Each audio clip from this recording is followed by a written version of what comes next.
संत सतगुरु सत्य स्वरूप नित्य निरामय निर्मला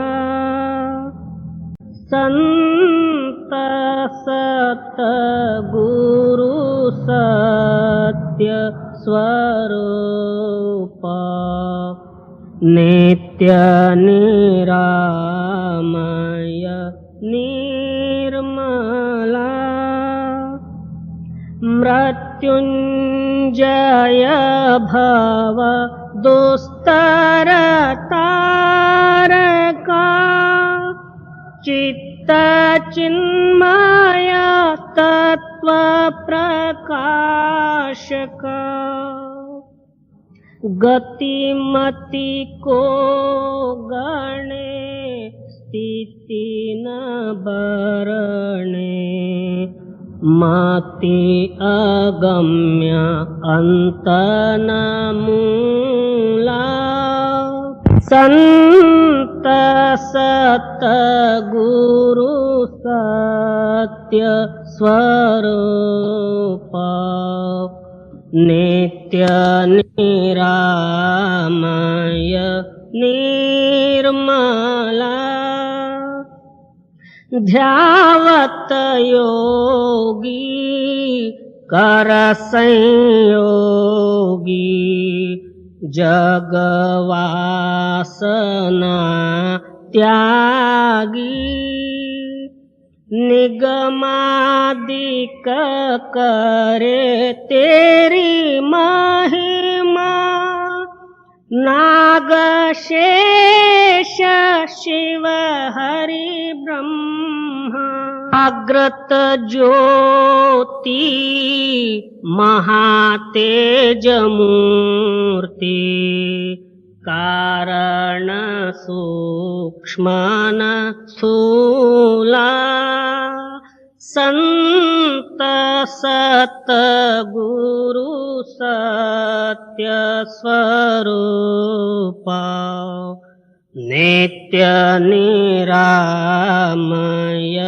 निर्मला वेद अतीत बोध मूर्ति साधु जन हृदय वासी नाद नायक भेद अनंता बाध जीवन भव हरंता छेदिसि माया कर निर्मोह्या अलौकिक अमोला संत सतगुरु सत्य स्वरूप नित्य निरामय निर्मला परम ज्योति परम प्रकाश करतलामृत दायका निरंकार निर्गुणातीता निर्भय देव भवरहिता वर्णत शास्त्र पुराण अतुला संत सतगुरु सत्य स्वरूप नित्य निरामय निर्मला दीननाथ दयाल स्वामी स्व अनुभव प्रकाश का सोमनाथ तव चरण ध्यावे नेम नित्य निरंतर गावे कामादिक भव हर जीव शूला संत सत गुरु सत्य स्वरूप नित्य निरामय निर्मला।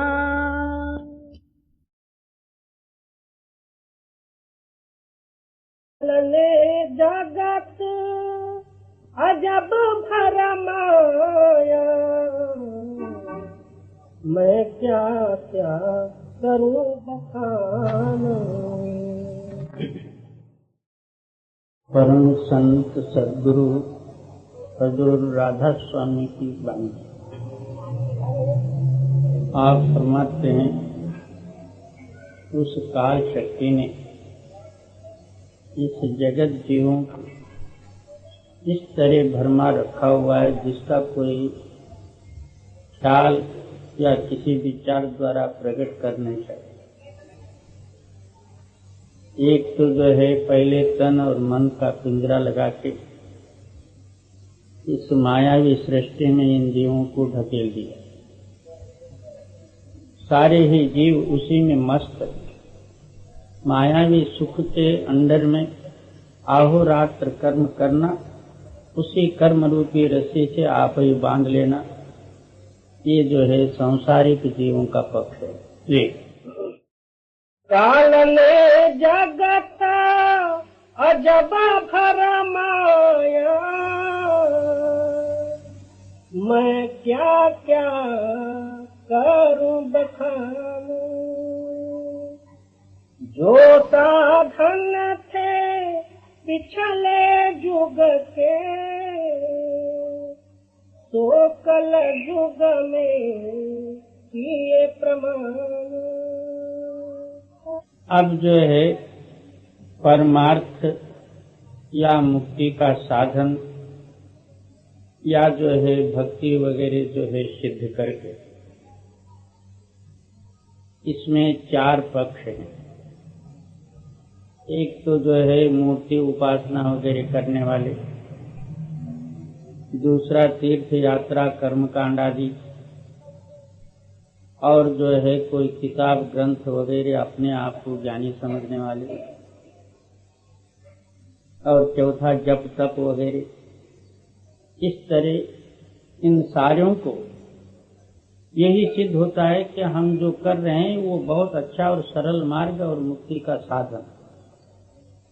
किसी के हृदय में जिस मार्ग में जो जीव लगे हुए हैं उनको किसी तरह का शंका नहीं, या जो है उनके हृदय में अप्रमाण भाव नहीं। उसमें जिसमें लगे हुए हैं वो मस्त होके उसको सिद्ध समझ के जो है लगे हुए। वास्तव में देखा जाए तो ये गलत मार्ग, जो पिछले समय के यानी पिछले युगों का जो साधन था, अब कलयुग में उन्होंने प्रमाणास्पद जो है करके सारे जीवों को उस प्रमाण में भुलाया हुआ।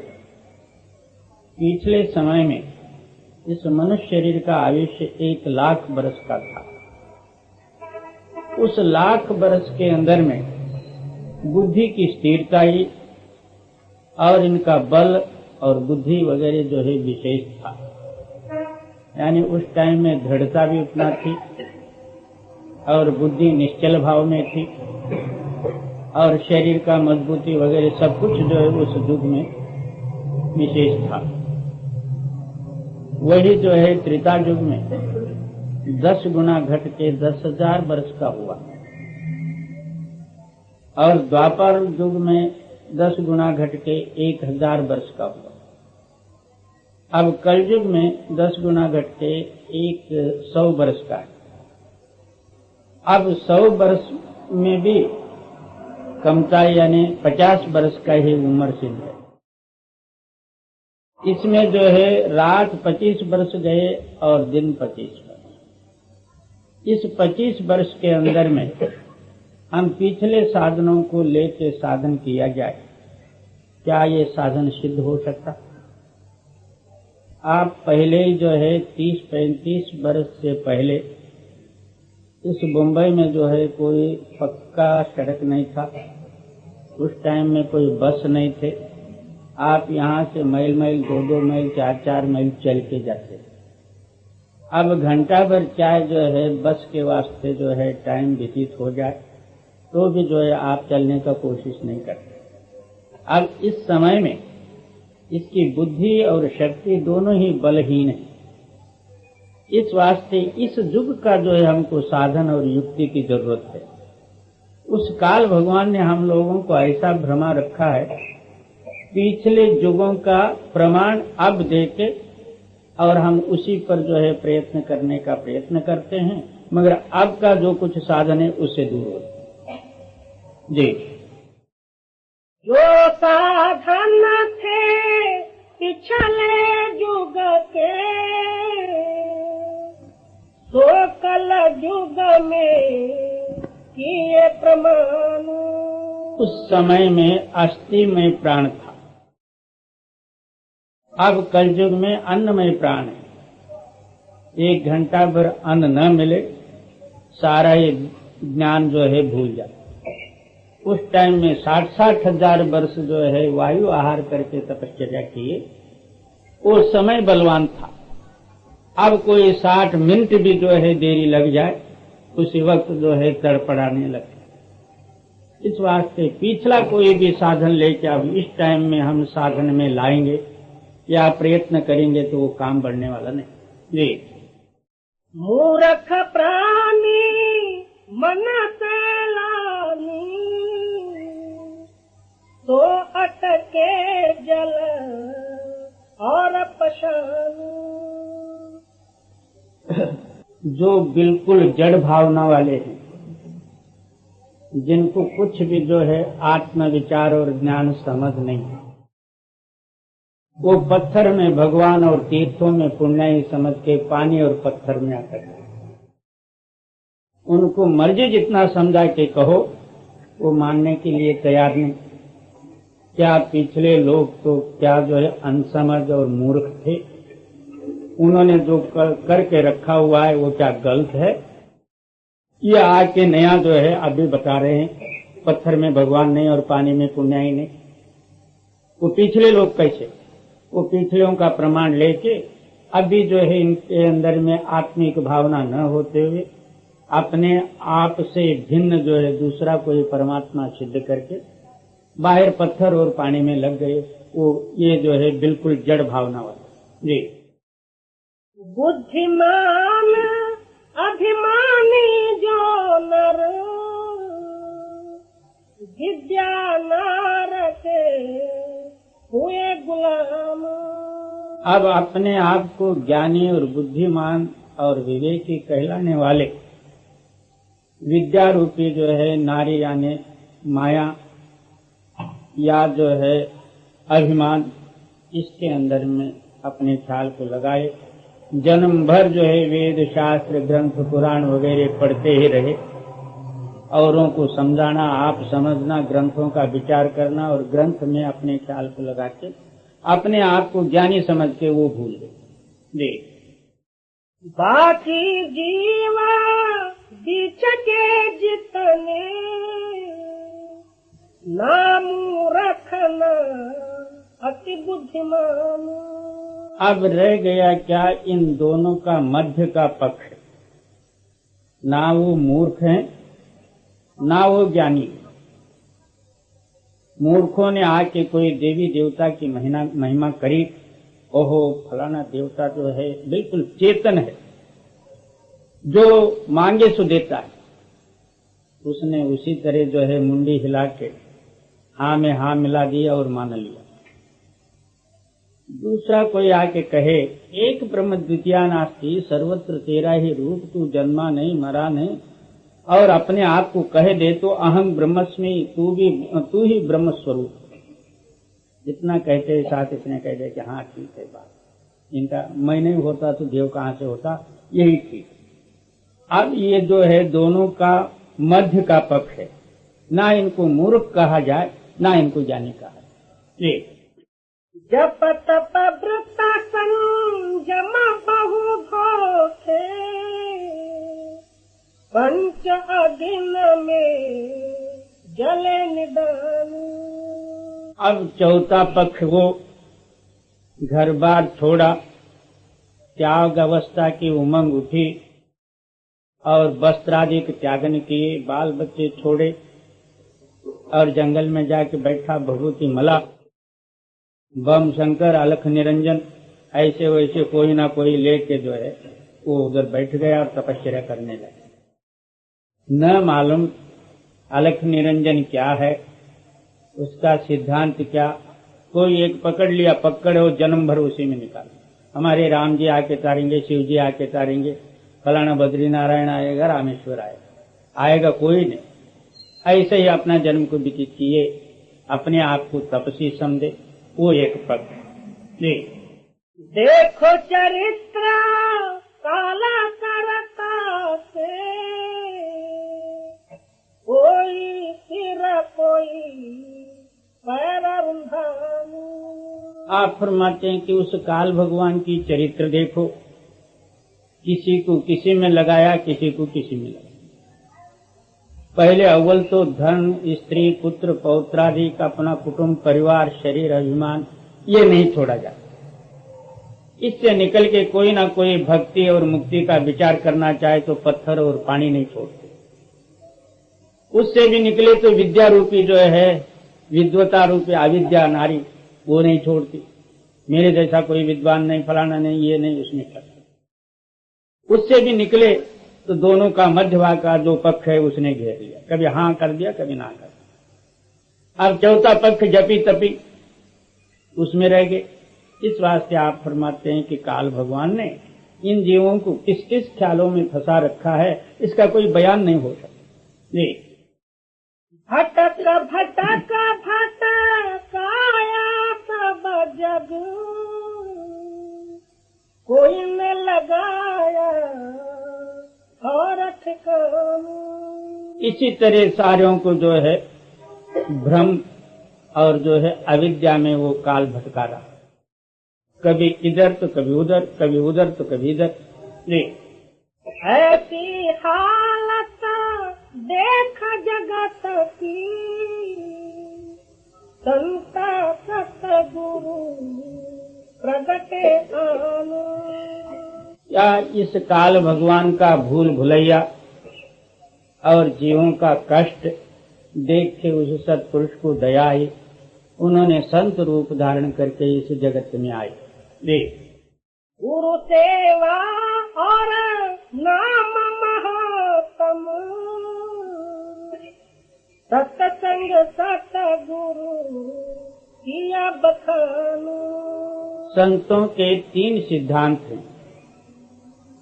एक गुरु सेवा, नाम का अभ्यास और सत्संग। सत्संग द्वारा सत्य और असत्य का निर्णय होता, अंतर और बाहर की गति मालूम हो जाती। अंतर अभ्यास करने से उस आत्मा के अंदर में मिलना या अंतर नाम के साथ इसका कनेक्शन होना, ये सत्संग से जो है इसको समझ आता। फिर जो है गुरु सेवा, नाम का अभ्यास। इन 3 सिद्धांत से जो है ये जीव जगत से अलग होता है और भ्रमादिक भावना इसके हृदय से दूर हो जाती है। साधन 3 सारा उन बरने, और साधन सब होते मान। ये 3 ही मुख्य साधन हैं। इसके सिवाय जितने जो है साधन है ये थोते। जैसा बादाम ऊपर से अच्छा दिखता, अंदर देखा जाए तो गरी नहीं कुछ नहीं। वेद शास्त्र और स्मृत पुराण, पढ़ना इनका बिरथा जाना। जब तक जो है इन साधन द्वारा इसको यथार्थ समझ नहीं आई और अन्य रूप से समझ लेने के लिए वेद शास्त्र और जितने जो है पढ़ना पढ़ाना ये सब जो है निरर्थक है, बल्कि अपना आयुष्य को बर्बाद करना। जी। पंडित फेखा पेट के मारे, ये संतन पर करते तन। अब इनका जो है रोजगार है एक तरह का बिजनेस है, किसी न किसी तरह दूसरों के ऊपर अपना विद्वता का प्रभाव डाले और उनसे पुजवाए भी, और अपना जो है धन संपत्ति वगैरह जो कुछ प्राप्त करना है उसी साधन द्वारा इन्होंने अपना काम सिद्ध करना। ऐसे पुरुषों को सच कहो तो विरोध प्रकट होता है, उस विरोध के कारण से जो है संतों के साथ और भी जो है विरोध बढ़ा। जी। हितकर संता उन्हें समझावे, वे मानी नहीं माने आनो।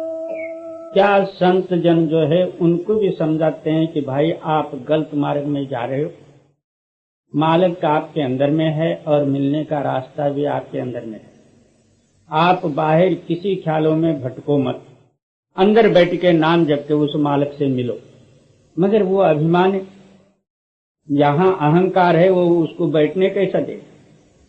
और इतनी जो है बुद्धि के अंदर में बाहरी विद्या बुद्धि ज्ञान वगैरह ताकत लेके बुद्धि बैठी हुई है, वो बुद्धि छोड़े कैसे?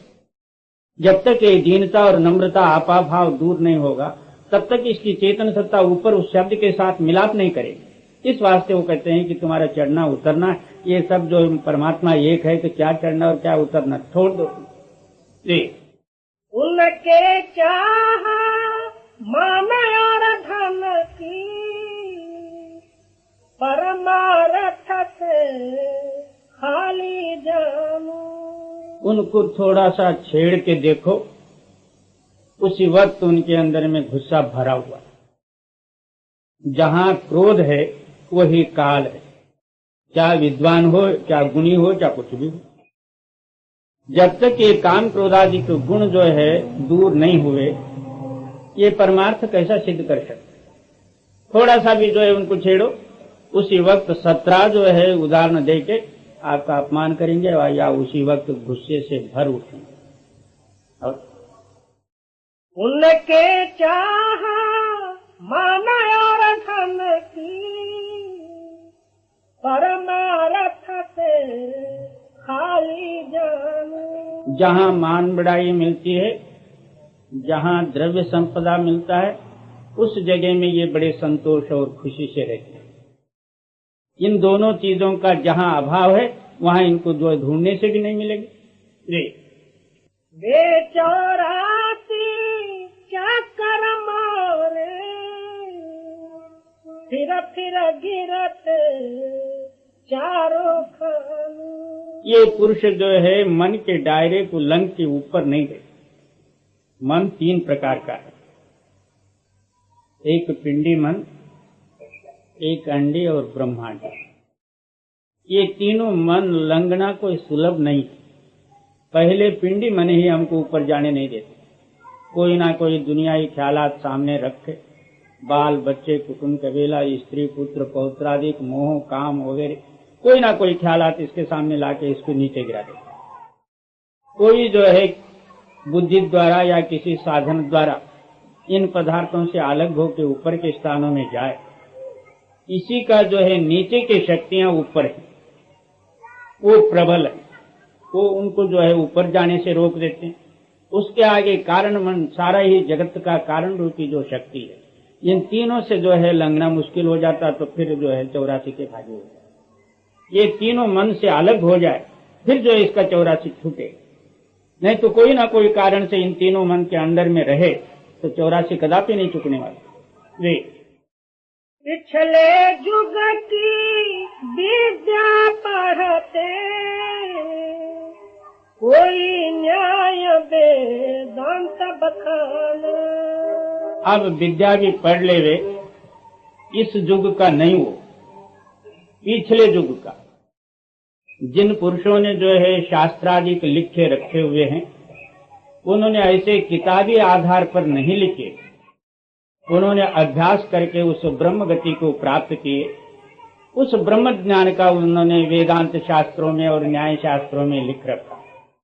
यह आजकल के ज्ञानी उन किताबों को पढ़ के उसी पर जो है बुद्धि लड़ा के अपने आप को ज्ञानी समझते। ये नहीं, जहां बुद्धि जब तक लय नहीं होगी तब तक जो है अनुभव सिद्ध नहीं होगा।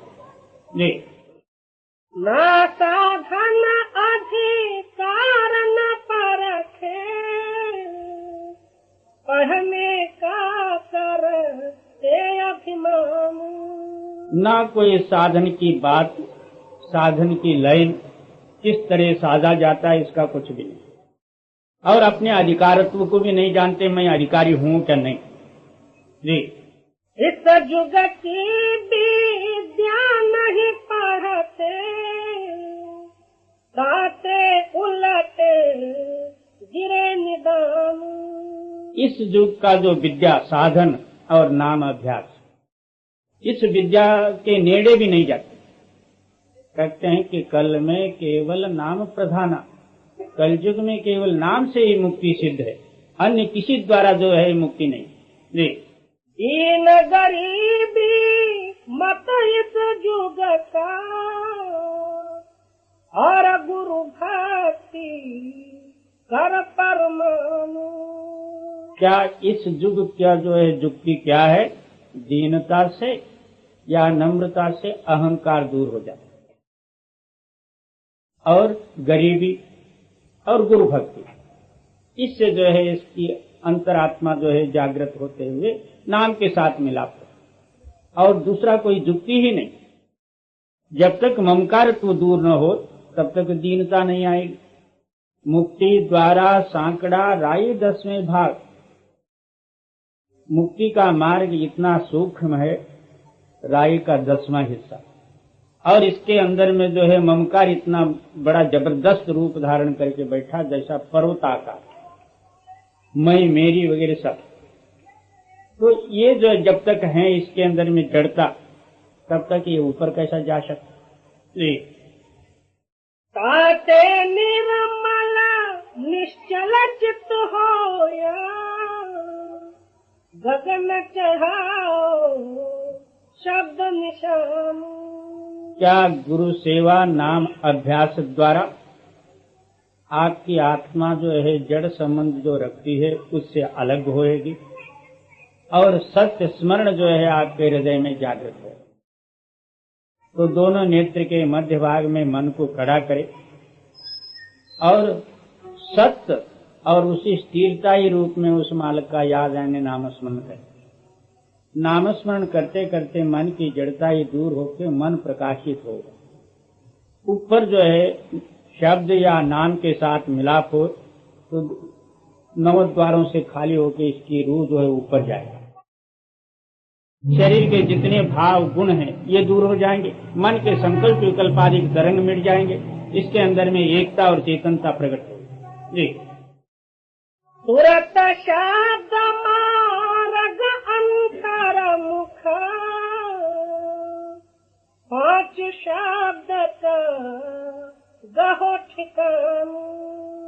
सुर्त नाम अपनी चित्त और शब्द नाम ऊपरी आवाज, अंतर्मुख होकर अपने ख्याल को उस शब्द में जोड़ दो। शब्द ला ताल्लुक है, इस शरीर के अंदर में होते हुए शरीर से अलग है, आपको भी जो है सारे ख्यालों से अलग करेगा।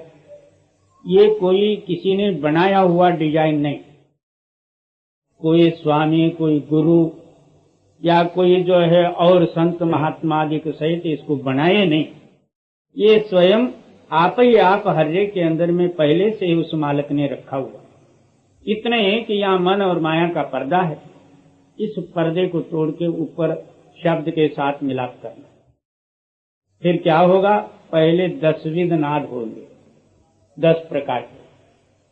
इसके अंदर में 8 नाद नीचे के हैं और 2 ऊपर के। जब जो है साधन करते करते ये 8 ही शब्द बंद हो जाएंगे, ऊपरी शब्द से कनेक्शन हो जाएगा। उसके अंदर में कशिश है ऊपर के शब्दों में। जब आप शब्द में मिल जाओगे वो आप खुद जो है शब्द जो है आपको आकर्षित कर लेगा, अपने में मिला लेगा। जी, शब्द शब्द पानी पे चढ़ कर पहुँचो सच खंड सतनाम। क्या यहाँ से ऊपर जाने के लिए 5 स्थान हैं, 5 ही स्थानों में 5 शब्द हैं।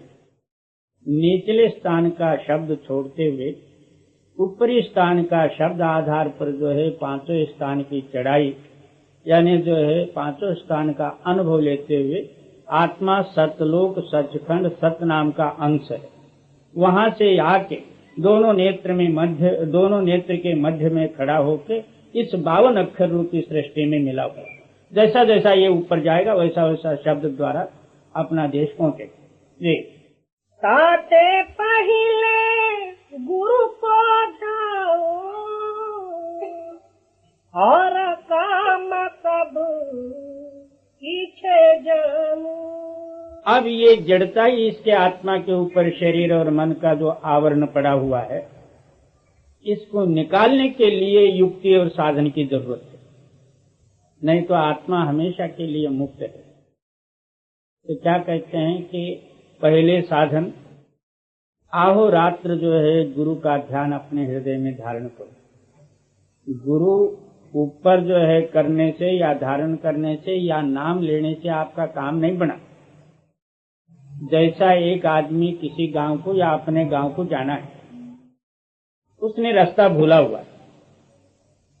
किसी से जाके पूछा कि भाई फलाने गांव को रास्ता किस तरह जाता है। गुरु ने बताया कि बाबा ये इस रास्ते से जाओगे तुम अपना घर पहुंचोगे, और ये जब तक चल के न जाए तब तक क्या उसका घर आएगा।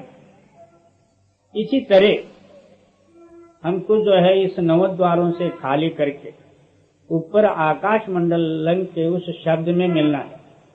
शब्द सतलोक को पहुंचाने वाला एक रोड है। वो शब्द तत्काल एकदम अकस्मात ही नहीं आता। कई काल अभ्यास करने से पहले तो हमारा शरीर ही नहीं मानता, बैठने के लिए कबूल नहीं होता। बाहर जो है दुनियाई कामों में दौड़ धूप में मर्जी जितना लगाओ वो बड़े खुशी से करेगा। हमारे महाराज जी के पास एक योगी आया था। उसने कहा कि महाराज जी कुंडलिनी शक्ति ऐसी उठती है, फलाना ये होता वो होता। महाराज जी कहे कि वो बात आपकी सच है, मैं आपसे कहता हूं कि आप 1 घंटा पर यहां बैठ जाओ। उसको बैठना दुश्वार हुआ, कठिन हुआ। पहले तो शरीर कबूल नहीं करता, शरीर कबूल किया तो नींद है, आलस है, वो आ जाता। कभी कभी जो है ये भजन में बैठा रहता, ना वो जागृत है ना वो नींद है। ऐसी एक आवरण जो दशा इसके अंदर में प्रकट हो जाती है, गुम सुम होकर बैठ जाता। थोड़ी देर के बाद में विचार करता, मैं तो जो है बड़ी देर से भजन में बैठा हूं, मगर भजन भुजन कुछ भी नहीं, वो माया का आवरण है, पर्दा है। क्या? मल विक्षेप आवरण। ये मलिन भाव जो है, आलस नींद, ये जो भजन में बैठने नहीं देगा, और बैठे तो कोई ना कोई दुनिया ये बुरे ख्यालात सामने आ जाएंगे, काम क्रोध आदिकों के विषय विकार आदि। मल है विक्षेप। क्या हम नाम जपना चाहते हैं वो और दूसरे ही जपा देता, वो विक्षेप है। और इससे हट जाए तो आवरण है, एक ना नींद है ना जागृति है। इस स्थिति में गुम होकर बैठ जाए। तो कई काल ऐसे ही करने से बेस्वाद, उसके अंदर में रुचि नहीं आती। अकस्मात एक दिन कह देता, इससे बेहतर था कि मैं सो ही जाता तो बहुत अच्छा। बोले क्यों? कितना भी बैठे तो भी जो है ये गुणानुवाद नहीं हटते, मेरे सपने में भी कभी याद नहीं आते, वो सामने आके खड़े हो जाते हैं। इससे बेहतर नींद ही अच्छा था, ना भजन बनता ना कुछ ना बनता। ऐसा करके छोड़ने की तैयारी होती। इसलिए आप फरमाते हो, ताते पहिले गुरु को जाओ और काम सब पीछे जाओ। इस वास्ते हम जिस गुरु को देखे हैं उनका फोटो अंदर में लेके ख्याल से भी उनका ध्यान करो, क्योंकि दुनियाई ख्याल एकता ही में लाने के लिए यही एक साधन है। हमारा मन दुनिया का याद और ध्यान करके बाहर जाता, जब तक जो है वो कोई अंतरूनी ध्यान और निशान में न लगे मन खड़ा नहीं होता। इस वास्ते जो है गुरु ध्यान है। आप गुरु ध्यान करने से गुरु के ऊपर कोई उपकार नहीं किया, तो अपना चित्त की शुद्धि के लिए गुरु का ध्यान करना है। वो अंतर में गुरु ध्यान में चित्त लवलीन हुआ तो प्रकाशमय हो जाएगा, मन खड़ा हो जाएगा। जी, गुरु की मूरत हृदय बताओ, चंद्र चकोर प्रीत घट आन। अब गुरु का ध्यान किया कैसा जाता है?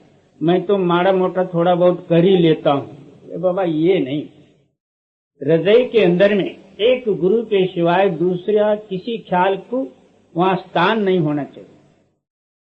अब बाहरी कोई ना कोई पदार्थ या आदमी के साथ प्यार है, उसके साथ बातचीत करते समय में हम सारा दुनियाई ख्याल को भूल जाते हैं। जब गुरु ध्यान करते समय में 17-15 जो है ख्यालात अपने हृदय में उठते हैं, तो फिर हमारा हृदय दोषमय है, हमारा चित्त गुरु के साथ लगता नहीं। जब गुरु के साथ जो है लग जाए, दूसरा कोई ख्यालात न आए। और गुरु की मूरत हृदय बसाओ, चंद्र चकोर प्रीत घट आन।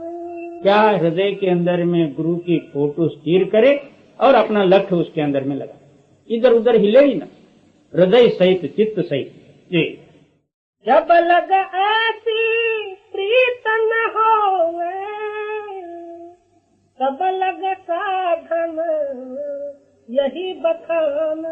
जब तक ये कार्य सिद्ध नहीं हुआ, सच्चा गुरु का प्यार प्रकट नहीं हुआ, तब तक यही काम कर, दूसरा कोई साधन के ओर ख्याल ही नहीं, यही साधन कर। जी, गुरु भक्ति जब पूर्ण होले, तब सुरत चढ़े अधर अपमान। आगे चढ़ाने की कोशिश ही न करो। कोई क्या करते हैं कि नवद्वारों को बंद करके अपने ख्याल को ऊपर ले जाने का प्रयत्न करते हैं, वो धोखा खा जाए। गुरु भक्ति जागृत हो जाए, वो खुद रूह आप ही आप ऊपर को जाएगी, तुम्हारे को खींचने की जरूरत नहीं। बहुत से ऐसा जो है मनोगति द्वारा जो है खींचा तानी करके आगे सिर दर्द मोल ले लेते, तो फिर आगे से सिर गर्म हो जाता है तो दर्द होने लग जाता है। छोड़ दो, ये साधन से ऐसा हुआ। और गुरु भक्ति जब पूर्ण होले, तब सुत चढ़े अधर अपमान। क्या गुरु और शब्द दो नहीं है? हमारी मलिनता दूर हटाने के लिए वो शब्द ही गुरु रूप है। जब तक जो है आप अंदर में गुरु की प्रकट न कर लोगे, तब तक वो शब्द कबूल नहीं करेगा। गुरु द्वारा शब्द मिलेगा, अपने द्वारा नहीं मिल सकता। इस वास्ते जब तक ये साधन पूरा नहीं हुआ, दूसरे साधन का ख्याल ही मत करो। जी, गुरु भक्ति बिना शब्द में पचते, तो भी मानुख मूर्ख जानो। क्या जब तक गुरु भक्ति का कोर्स पूरा नहीं हुआ और शब्द की ओर ख्याल दे के अभ्यास करने का प्रयत्न करते हैं, उनकी भी जो है एक तरह का भूल भुलैया और मूर्खता ही सिद्ध है। क्योंकि गुरु द्वारा शब्द प्रकट होना, इन्होंने अपना मन द्वारा शब्द के पीछे लगा हुआ, वो कैसा मिलेगा? मन जड़ है और शब्द चेतन है। जब तक इसके अंदर में चेतनता ही नहीं आएगी, तब तक शब्द कबूल नहीं करेगा। जी, शब्द खुलेगा गुरु में हरते, खेचे तुरत गुरु बलवान। कहते हैं कि सदगुरु की कृपा से वो शब्द प्रकट होगा, और सदगुरु की कृपा भी फूकट नहीं मिलेगी, वो कोई बाजार में नहीं। आप इतना प्रयत्न करोगे तब वो गुरु शक्ति आपके अंदर में प्रकट होगी। वो अंदरूनी ही दया करेगी, बाहर से दया नहीं। बाहर दया हम लेके रखेंगे क्या? और हम जो है ऐसा कह दिए कि हमको दया करो, तो बस दया किस चीज पर करे? आपके बुद्धि को करे या मन को करे, ख्यालात को करे, क्या करे? वहां तो गुरु पावर है, उसके पास जाओगे दया खुद मिलेगी और उस दया से शब्द प्रकट होगा। इसलिए आप फरमाते हैं कि एक जन्म गुरु भक्ति कर, दूसरे जन्म में नाम, तीसरे में मुक्ति पद, चौथे में निज धाम। और शब्द खुलेगा गुरु में हर से, खेचे सूरत गुरु बलवान। आप जिन्होंने शब्द दिया हुआ है उनको पकड़े, वो खुद जो है शब्द में मिला देंगे। जब जो है मिलाना ही नहीं होता तो वो शब्द ही नहीं देते। जी, गुरुमुखता बिना सूरत न चढ़ती, फूटे गगन न पावे नाम। जब तक इसके अंदर में गुरुमुखता ही प्रकट नहीं होगी तब तक शब्द का जो है इसके अंदर में प्रकट नहीं होगा। गुरुमुखता ही बिगर अंतर जो है ऊपर का जो है दरवाजा नहीं खुलेगा। आकाश से इसको लंघना है, इसकी रूह ऊपर नहीं जाएगी। जब तक गुरुमुखता ही नहीं है वहां जाने के लिए रास्ता नहीं। जी, गुरुमुखता है मूल सबम की, और साधन सब शाखा जानो। सबका जड़ जो है गुरुमुख है। गुरु जब तक प्रकट नहीं तब तक आप अंदर जा नहीं सकते। बाकी के जितने ऊपर के साधन हैं वो सब शाखा है, वो आप ही आप हो जाते हैं। मूल को पकड़ो तो जड़ आप ही आप आ, ये शाखा आप ही आप आ जाएंगे। जी, माता को जैसा पुत्र प्यारा, और कामी को कामी न जानो। अब गुरुमुख पुरुषों, जो गुरुमुख जन हैं या भक्त जन हैं, उनके हृदय में गुरु के विषय में कैसा प्रेम होना चाहिए? आप फरमाते हैं कि जैसा माता बच्चे के साथ प्यार करे, कामी पुरुष कामी नाम स्त्री के साथ मोहब्बत और प्यार करे, इस तरह इसके अंदर में प्रेम की कशिश होना चाहिए, जिस प्रेम से दुनिया भूलना है। जी, मछली को जैसा नीर आधारा, यात्रक को जत मात समान। अब जो है विशेष प्रेम प्रकट करते हुए फरमाते हैं कि जैसा पानी और मच्छी का प्यार है, यात्रक और स्वाति नक्षत्र का प्यार है, इस तरह आपका हृदय उस गुरु के प्रेम में मग्न रहे, दूसरा याद ही न रहे। जी, ऐसा गुरु प्यारा जब होगा, तब कुछ आगे पंथ चलाना। इतना प्यार जब आपके हृदय में प्रकट होगा तब आप आगे जा सकते। जब तक ये प्यार ही नहीं तो जाओगे कैसा? प्रेम का दरवाजा है वो। जब तक ये सच्चा प्यार नहीं, आप ऊपर जा नहीं सकते, और दिखावा प्रेम से दरवाजा खुल नहीं सकते। जी, कहना था तो कब कह दी है, अब तू चाहे मान न मान। कहते हैं कि जो कहना था वो सारा जो है खोल के बताया गया है। इसके अंदर में एक बात की किंचित मात्र भी शंका कहीं रहने लायक नहीं है। अब मानना न मानना तेरी तरफ, मान अगर न मान। जी, यह आरत गुरु मुख की गाई, गुरुमुख हो या तो करे प्रमाण। ये आरती या शब्द, ये विषय जो है गुरुमुखों के वास्ते कथन है। गुरुमुख जन जो होंगे वो जो है अपने हृदय में प्रमाणास्पद समझे। जिनके अंदर में गुरुमुखता ही नहीं है, मनमुख है, उन्होंने समझना ही क्या। रैन दिन संतयों सोवता देखते, रैन दिन संतयों सोवता देखते, संसार की ओर से पीठ दिए। सदगुरु कबीर साहब जी की वाणी। संत जन जो है दिन और रात अपने ख्याल को उस चेतन शक्ति के अंदर में मिला के, यानी नाम समाधि में लवलीन होते हुए संसार की ओर से जो है पीठ दे के सोए हुए और अंदर जागृत। संसार चाह जो है नष्ट हो जाए और 10 गुना बढ़ जाए, उनको उस बात की परवाह नहीं।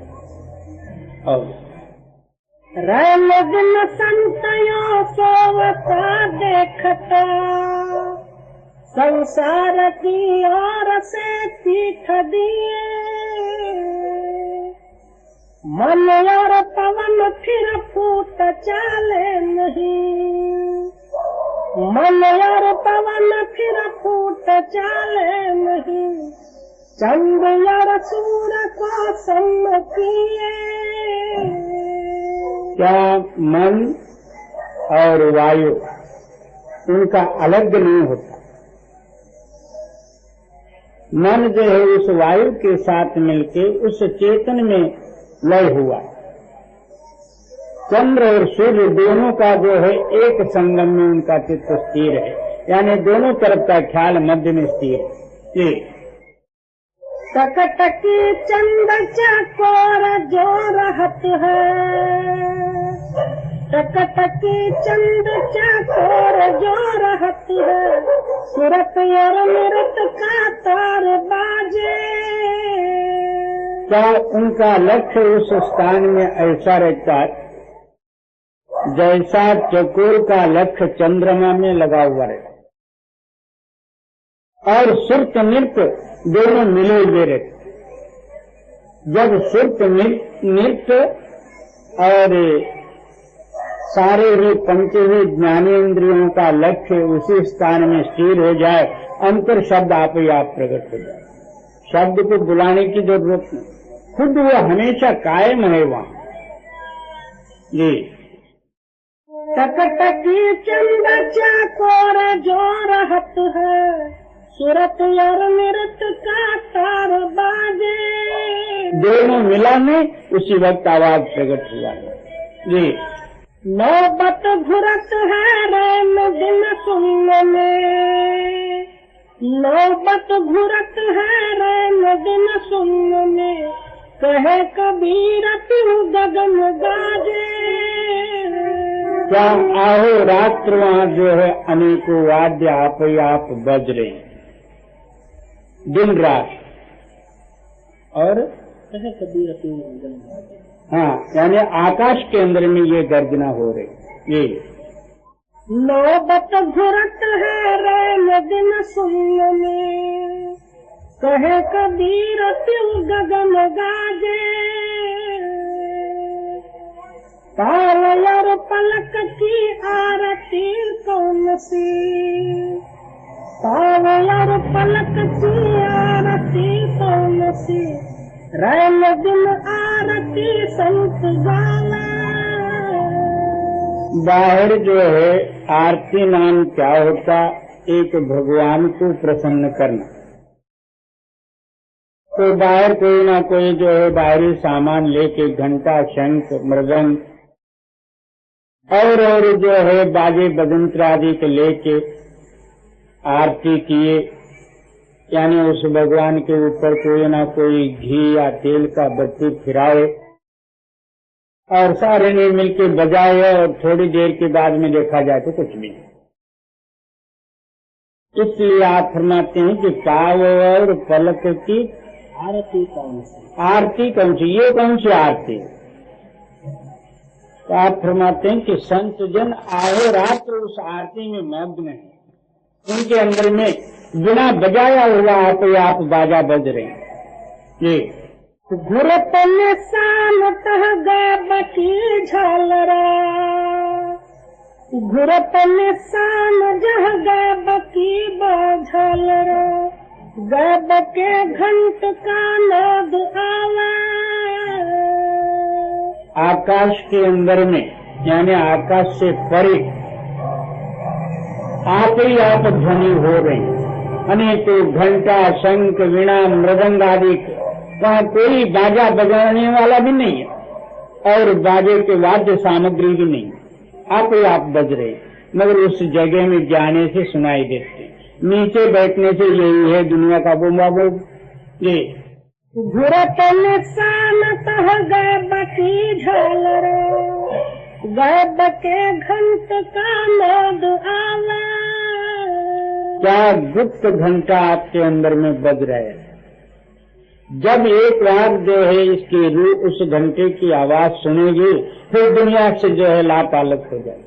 उसके अंदर में वो खींच जी नीव बिन देहरा देव निर्बान है। क्या बिना जो है कंडीशन यानी पाया के सिवाय देवालय है और देव निर्बान, हाँ निर्वाण देव है, वहाँ कोई मूर्ति नहीं, आप ही आप स्वयंभू देव जी। गगन के तख्त पर जुगत सारी, ये कहाँ है तो आकाश के सिंहासन पर ये जुटती है। जब आप उस स्थान पर पहुँचोगे ये आप सच्चा देव का दर्शन होगा।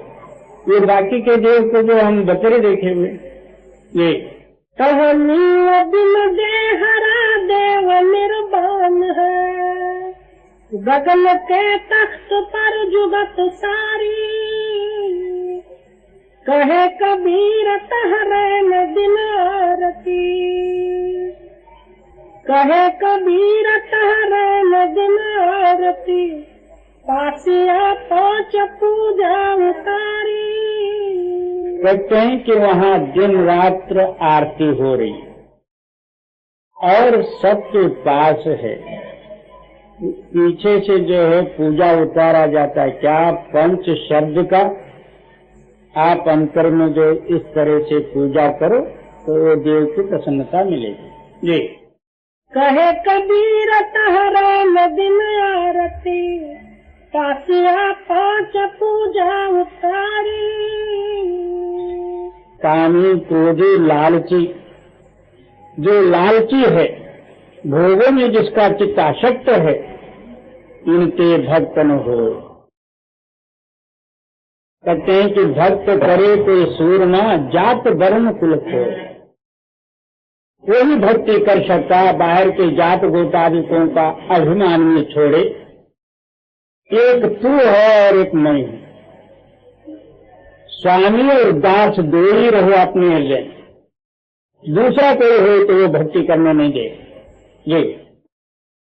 भक्ति बिगारी काम्या, इंद्रिय के रे स्वाद।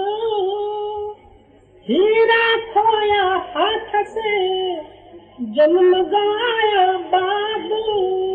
कहते हैं कि कामी पुरुष ने ऐसा सुंदर नर शरीर प्राप्त होते हुए गुरु भी मिले और नाम भी मिला, भक्ति में भी लगा, तो भी जो है काम वासना दूर नहीं। कहते हैं कि भक्ति बिगाड़ी कामिया इंद्रिय के, एक केवल गंदे इंद्रिय के ख्याल से तो अपना भक्ति को नष्ट कर लिया और हीरा खोया हाथ से, जन्म गवाया। हाँ, अमूल्य रूपी जो है मनुष्य शरीर, जिसका जो है कीमत ही नहीं, ऐसा हीरा जो है आपको मिला था। इस काम के कारण से जो है निरर्थक कौड़ी बदले गमा दिए जी। कामी लज्जा न करे, मन माही आह्लाद। नींद न मांगे साथरा, भूख न मांगे स्वाद। क्या कामी पुरुष का भोगों में इतना आसक्तताई और भोग वासना प्रबल रहती है, उसको ना लज्जा है ना शर्म है। वो कहता है कि मेरे को कौन देखता, बाबा सब देखते हैं, सारे देखते हैं। जब तेरा मन तेरे को देखता है तो सारे ने देख लिया, सबके अंदर में है। ये तो समझता है कि मेरे को कोई नहीं देखता, मैं गुप्त रूप से करता हूँ, बाबा तो सारे ने देख लिया। और लो काली लज्जा न करे, मन माही आह्लाद। नींद न मांगे साथरा, भूख न मांगे स्वाद। फिर ऐसे पाप कर्मों में प्रवृत्त होते हुए भी अपने आप को जो है समझना अच्छा। तो जैसा जो है नींद कोई बिस्तरा पस्तरा कुछ भी नहीं मांगता और भूख स्वाद नहीं जानता, जो मिला सो खाया, इसी तरह कामी पुरुष को जो है पुण्य और पापादिकों की परवाह नहीं रहती, ना इज्जत मर्यादा की परवाह रहती, भोगने का एक ही उसके सामने रहता। ऐसे पुरुष भक्ति कैसा कर सके जी। कामी सबहुन गुरु भजे, मिटे न संशय सूला, और गुण न सब बख्शी हो, कामी दारम मूला। कहते हैं कि कामी का हृदय हमेशा संशयवत रहे। और कामी सबहुन गुरु भजे, मिटे न संशय सूला। क्या गुरु जो है स्थिर और स्थायी शक्ति, शुद्ध निर्मल शक्ति, इसका हृदय जो हमेशा संशयवत जी। और गुण न सब बख्श हो, कामी दारम मूला। उस मालिक के घर में सारे गुणों के लिए माफी है, मगर कामी पुरुष के लिए माफी नहीं जी। काम क्रोध सूतक सदा, सूतक लोभ समाया, शील सरोवर नहाइए, तब यह सूतक जाया। हम क्या कहते हैं कि हमारे बाप और दादा परदादा माँ वगैरह मरे तब सूतक लगता है। बाबा सूतक क्या लगा, तो घर से जो है मरा हुआ मुर्दा जो है घर से गया तो वो सूतक छूटा, और तुम तो उल्टा जबरदस्ती सूतक लगा लेते हो। ये नहीं, आपके हृदय में काम क्रोध आदि के गुण रूपी जो सूतक लगे हुए हैं, ये भी महापातक है। काम क्रोध लोभ लालच आदि के जो सूतक हैं, यह आपके जो है जन्म को नष्ट कर रहे हैं। कहते हैं कि ऐसे सूतक रूपी पातकों को निकालने के लिए शील नाम जितेंद्रत्व, इंद्रिय बंधन होना, और शांत, क्रोध के बदले में क्षमा, लोभ के बदले में निराशत, ये सारे उत्तम गुण जो है हो आपके हृदय में, उसमें आपका चित्त स्नान करे, ये सब सूतक छूट जाएंगे। और बाहर सूतक माँ बापों का जो है आप लड्डू बना के आप खाया, औरों को खिलाया, क्या हुआ तो माँ बाप खाए। जो माँ बाप रोज 3 टाइम खाने वाले और साल भर में एक बार आप उनको लड्डू खिला के खुश करोगे, तो क्या वो जिंदे रहेंगे? वो भी आना जाना नहीं, कौवे आना, कौवे आ जाए तो इसने समझ लिया कि हमारे माँ बाप आए। सोच लो तुम्हारे माँ बाप मर के कौवे और जुग और ईल हुए, तुम जिस माँ बाप की जो है सेवा करते हो वो क्या आगे बढ़ना है, और तुम क्या बनोगे? ऐसे जो है अंधाधुंध अनसमझ और दुनियावी जो है पुरानी लीकों को लेके अपना आयुष्य को बर्बाद न कर। जहाँ काम है नाम नहीं, जहाँ नाम नहीं काम, गोमा का बहू न मिले, रवि रजनी ठाम। जहाँ काम है तहाँ नाम नहीं। तेरे को नाम की जरूरत है तो काम को छोड़। कहते हैं कि हम तो छोड़े हुए, बाबा क्या छोड़? तेरे अंदर अपने हृदय को टटोल के देख, छुटा हुआ है तेरे से। तुम्हारा हृदय कहेगा कि नहीं, तो फिर क्या छोड़ा? अनमिलते का त्यागी तो सब बनेंगे, जब नहीं मिलता है तो चले जाएंगे। इसका नाम छोड़ना नहीं होता। छोड़ना वो चीज मिलते हुए वो भी छोड़ना, उसके तरफ जो ख्याल नहीं करता। जहाँ नाम है तहाँ काम नहीं रहेगा, जहाँ काम है तो सपने में नाम नहीं है सब, और मन नहीं लगता, मन नहीं लगता। बाबा ये है तो कैसा लगे? और काम है नाम नहीं, जहाँ नाम नहीं काम, दोनों का बहु मिले रवि रजनी ठाकुर। दिन और रात का अंतर है, यानी काम और नाम का अंतर दिन रात का। जहाँ सूर्य है तहाँ रात नहीं, जहाँ रात है तहाँ सूर्य नहीं। किसको पूछने की जरूरत नहीं, तुम अपने हृदय को टटोलो, वो काम रूपी चोर कहाँ बैठा है उसको निकालो। ये नारी पुरुष सब ही सुनो, यहाँ सतगुरु की साथ विश्व फल फल अनेक है, मत कोई देखो चाखो। सदगुरु कबीर साहब जी, आप सारी दुनिया और दुनिया के जो है नारी और नर, इन दोनों को होका दे के कहते हैं कि बाबा जो जोहर के फल होते हैं वो बहुत से होते हैं और जल्दी भी होते हैं। और नारी पुरुष सब ही सुनो, यह सतगुरु की साथ विश्व फल अनेक है, तो कोई देखो चाखो। क्या इश्क के फल जो है सारी दुनिया भरी हुई, इसके तरफ जो है आप ख्याल न करो। उनको सच्चा परमार्थ की जरूरत है अंदरूनी, तब जो है इसके तरफ देखो नहीं। ऐसे ही देखा देखी, चलो उन्होंने नाम लिया मैं भी ले, उसमें जाते हैं हम सत्संग में तो हम भी चलो, उनके वास्ते तो कुछ भी नहीं। बस